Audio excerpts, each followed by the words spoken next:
सांगितलं असतं तर मी हसण्यावर नेलं असतं. अलिबागचाच मी, आणि अलिबागकर मला चांगले ओळखतात.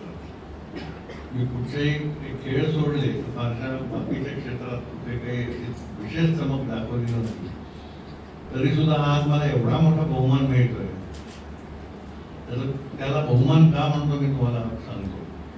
आजचे कार्यक्रमाचे अध्यक्ष श्री अजित पवार साहेब, ज्येष्ठ पत्रकार आणि वाचक चळवळीचे, महाराष्ट्राच्या वाचक चळवळीचे उद्योगी म्हणावे असे श्री दिनकर गांगल साहेब, आजच्या आज जे पुस्तक प्रकाशन होणार आहे त्या पुस्तकाच्या लेखिका वर्षा कुवळेकर आणि वाचक प्रेमी, ग्रंथप्रेमी मंडळी. वर्षा कुवळेकरांचा 22 ऑक्टोबर 2023 ला याच ठिकाणी सावळ्या विठ्ठलाच्या देशाचे पुस्तक प्रकाशित झालं. त्याच्या अगोदर त्यांचं मागे वळून पाहताना हे आत्मकथन प्रसिद्ध झालं होतं. काही कारणांमुळे त्या प्रती अत्यंत मर्यादित स्वरूपात प्रकाशित केल्या गेल्या आणि त्या पुस्तकाचा ढाचा जो आहे तो इतका वेगळा आहे आणि ते इतकं भिडणारं पुस्तक आहे की त्याच्यात अजून कितीतरी प्रती निघायला हव्यात असं माझं प्रामाणिक मत आहे. इतकं प्रांजळ आत्मकथन आजपर्यंत क्वचित वाचायला मिळतं.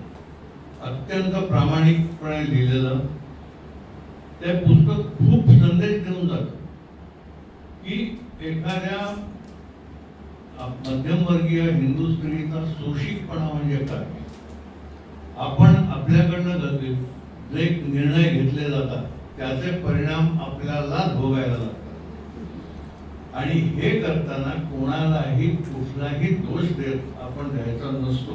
हे 3 महत्वाचे संदेश ते पुस्तक देतं. इतकं प्रांजळपणे त्यांनी लिहिलेलं आहे ते पुस्तक. आणि आता त्याच्या प्रती माझ्याकडे एकच प्रत होती आणि सांगायला हरकत नाही की दिनकर गांगल साहेबांना ते वाचायचं होतं म्हणून मी ती 1-1.5 महिन्यापूर्वी त्यांच्याकडे ते पुस्तक पाठवलं.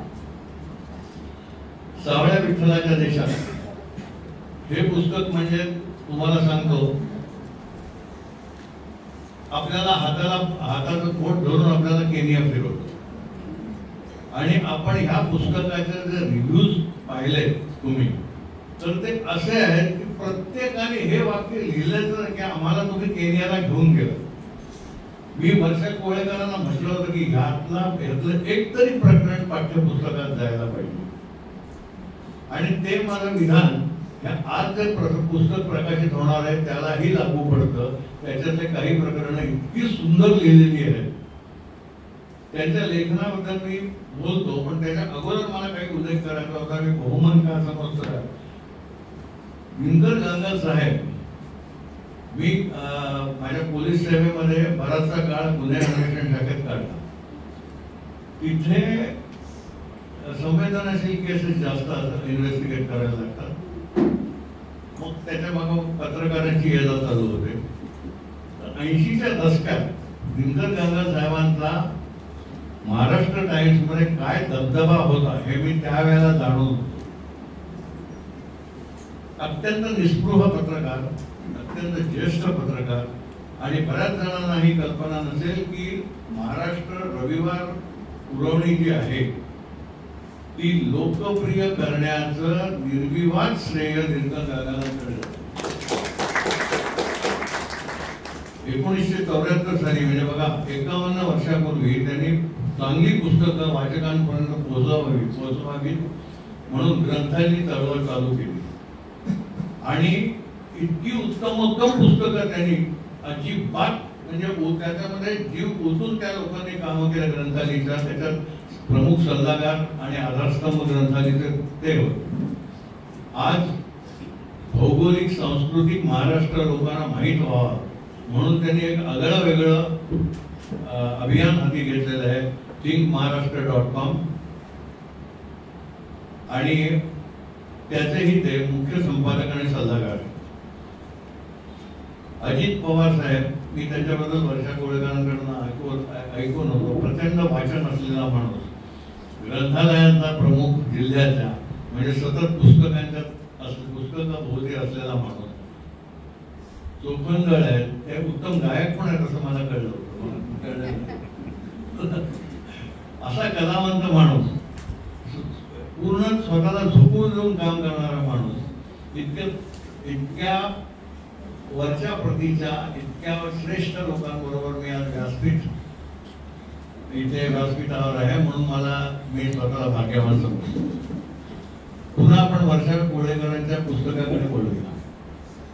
असा अंत्यस्थाना हे पुस्तक मी अनुवादित केले. आता ते अनेक देशांपर्यंत पोहोचल्याचं आता मला वर्षा कोळेकरांनी सांगितलं होतं आणि ते जातही ह्याचा जो मराठी हे होतं, मराठी मूळ पुस्तक होतं, त्याची आता 3री आवृत्ती निघाली, 4थी आवृत्ती वाटेवर आहे. माझं एक पुस्तक पोलीस म्हणून प्रसिद्ध झालं. माझे आणि त्यांचे प्रकाशक एकच होते त्या पुस्तकांचे. ते स्वतःला मला त्यांच्या शब्दात त्यांनी सांगितलं की खरोखर मी भाग्यवान आहे की मला हे पुस्तक माझ्याकडे प्रकाशित झालं. 1.25 वर्षामध्ये 7 पुरस्कार, त्यातले काही अत्यंत प्रतिष्ठेचे पुरस्कार, पुणे ग्रंथोत्तेजन संस्था, DK सांडू प्रतिष्ठान, ते पुरस्कार देण्यापूर्वी अतिशय चोखंदळपणे त्यांची चाळण लावली, त्याच्यात त्यांना ते पुरस्कार मिळालेले आहे. त्यांचं लेखन असं असतं की ते वाचताना डोळे आपलं कानाचं काम करतात. आपण ते दृश्य बघत असतो, त्या बाजूला उभ्या असतात आणि त्या सांगत असतात आणि आपण ते ऐकत असतो. इतकं सुंदर ओघवती भाषा, अगदी सहज सोपी भाषा, आणि हे त्यांच्या प्रांजळ लिखाणाचं मूळ त्यांच्या प्रांजळ मनात आहे. जिथे जातात तिथे त्या टिपतात आणि जे जे बघतात ते दुसऱ्यांना सांगायची त्यांची त्या आतुर असतात. आणि त्यांनी मी त्यांच्या आवडत्या लेखिका आहेत मीरा प्रभू, डॉक्टर मीना प्रभू, यांचं आता नुकतंच निधन झालं. प्रवास वर्णन, मीही त्यांची पुस्तकं सगळी वाचली नाही, सांगायला हरकत नाही की मीना प्रभूंची सगळी पुस्तकं वर्षा कोळेकरांनी यांना त्या निमित्ताने मला भेट दिली होती आणि त्याच्यामुळे मी माझ्याकडनं ती वाचून झाली. पण त्यांच्या लिखाणाचा त्यांच्या लेखणीवर परिणाम नाही, यांचा संपूर्णपणे वेगळा त्यांचा लिहिण्याची पद्धत आहे. मी म्हणेन जर अगोदर यांनी पर्यटन केलं असतं, तसे योग आले असते, अगोदर लेखणी हातात घेतली असती, तर याच्यात किंचितही अतिशयोक्ती नाही की त्यांची पुस्तकं डॉक्टर मीना प्रभू इतकीच लोकप्रिय झाली. आता जे हे पुस्तक आहे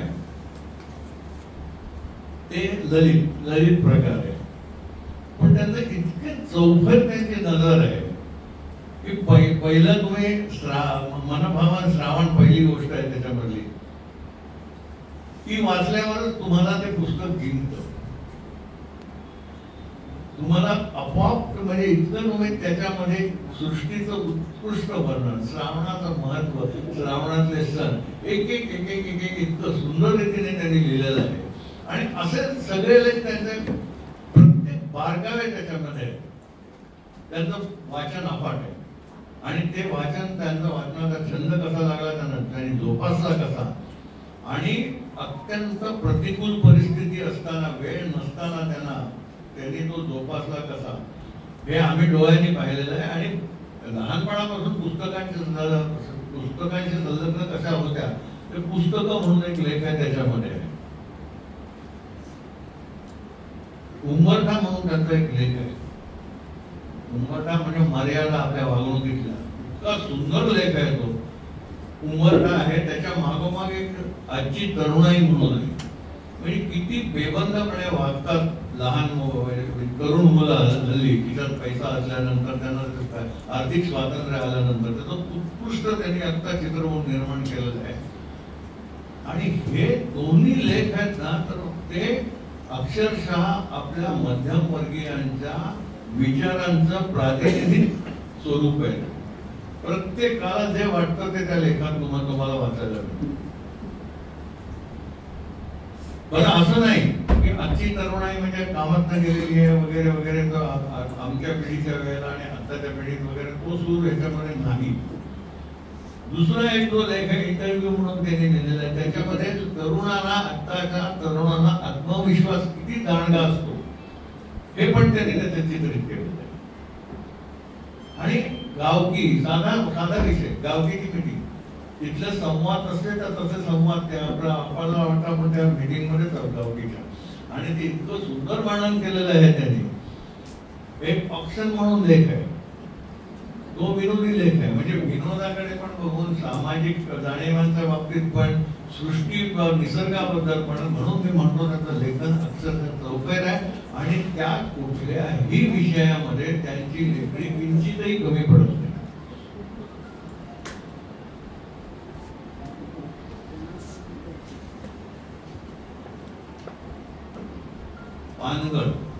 पानगड हे खूप सुंदर आहे. पानगड लेखामध्ये त्यांनी जे आपण विकासपणा दिसतो तो क्षणिक कसा असतो आणि त्याच्या मागे किती सुंदरता, आपण कशा पॉझिटिव्ह आपण थिंकिंग ठेवावं. याच्या मागे आपल्या पानगळीच्या नंतर पालवी फुटणार आहे आणि नवीन चित्र उभं राहणार आहे सृष्टीचं, हे त्यांनी सांगितलं. वंश म्हणून एक मला इतका तो लेख आवडला की तो खरोखर पाठ्यपुस्तकातला, की आदर्श आपण कोणाला मानावं. आपल्याकडे राष्ट्रीय पातळीवरचे थोर पुरुष आपल्या पुस्तकात, पाठ्यपुस्तकात असतात, त्यांच्याबद्दल माहिती असते. पण आपल्या सभोवताली जी लोक असतात ते जीव ओतून काम करणार, त्याच्यात त्यांनी त्या अनिल अवचट, प्रकाश आमटे अशी फार छोटी छोटी उदाहरणं दिलेली आहेत की माणूस एखादा झुकून काम करतो आणि दुसऱ्यांना निस्वार्थपणे कसे काम करतात, आणि ते खरे आदर्श आपल्याला आपण त्यांच्यासारखे होऊ शकतो, त्याचं अनुकरण करू शकतो हे त्यांनी दाखवून दिलं. हे पुस्तक अतिशय सुंदर आहे. त्यांना पुस्तकं भेट द्यायची सवय आहे नेहमी. आणि अशा वेळेला हे पुस्तक मी वाचलं आणि मी तुम्हाला खात्रीने सांगतो की सावळ्या विठ्ठलाच्या देशाच्या पुस्तकात इतकेच किंबहुना जास्ती पुरस्कार या पुस्तकाला खरोखर मिळतील. आणि हे उपाय म्हणून द्यायचं. त्यांना पुस्तकं भेट द्यायची सवय आहे, आपणही तशीच लावून घेऊया. आता प्रत्येक जण त्या प्रति विकत घेतीलच. मला वाटतं आपली व्यक्तिगत घेण्याबरोबरच आता आपल्याला भेट देण्याच्या ज्या ज्या तुमच्या संधी येतील किंवा निमित्त होतील तेव्हा तुम्ही त्याच्यासाठी आता जास्त प्रती घ्याव्यात असं मी कळकळीने तुम्हाला आवाहन करतो. आणि मला इथे 4 शब्द बोलायची संधी दिली.